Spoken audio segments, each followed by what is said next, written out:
بسم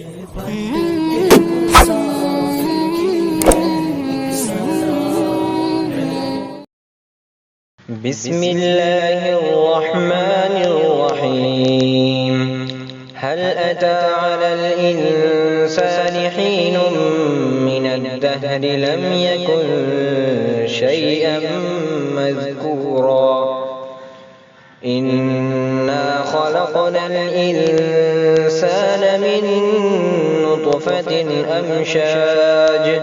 نبتليه فجعلناه سميعا بصيرا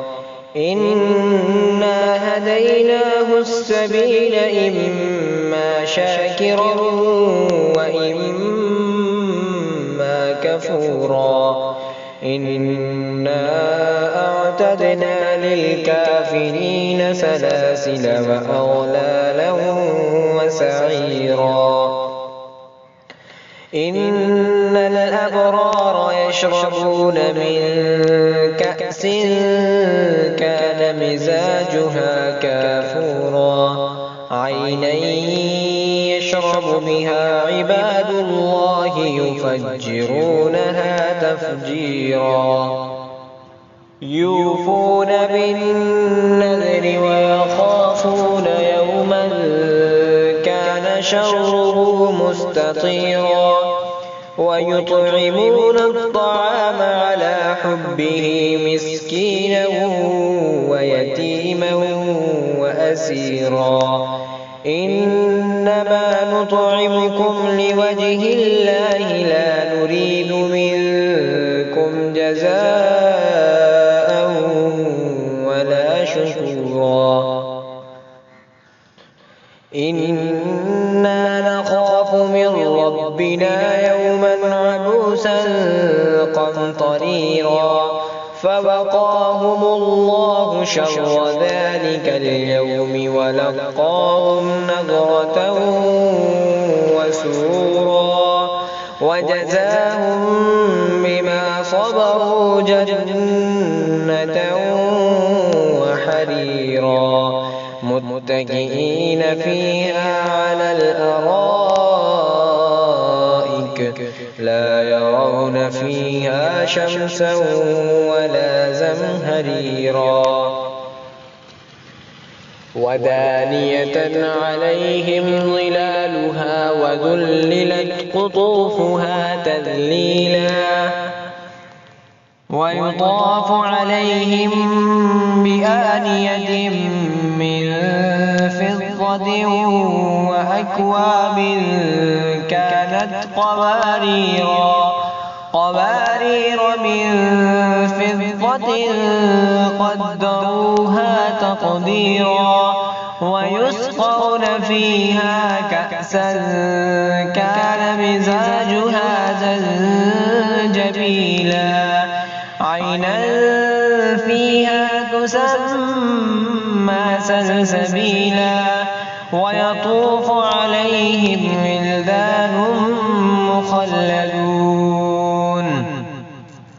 إذا رأيتهم حسبتهم لؤلؤا منثورا وإذا رأيت ثم رأيت نعيما وملكا كبيرا عاليهم ثياب سندس خضر وإستبرق وحلوا أساور من فضة وسقاهم ربهم شرابا طهورا إن هذا كان لكم جزاء وكان سعيكم مشكورا إنا نحن نزلنا عليك القرآن تنزيلا فاصبر لحكم ربك ولا تطع منهم آثما أو كفورا واذكر اسم ربك بكرة وأصيلا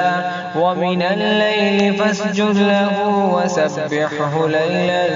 طويلا إن هؤلاء يحبون المهلكة ويذرون وراءهم يوما ثقيلا نحن خلقناهم وشددنا أسرهم وإذا شئنا بدلنا أمثالهم تبديلا إن هذه تذكرة فمن شاء اتخذ إلى ربه سبيلا وما تشاءون إلا أن يشاء الله إن الله كان عليما حكيما يدخل من يشاء في رحمته والظالمين أعد لهم عذابا أليما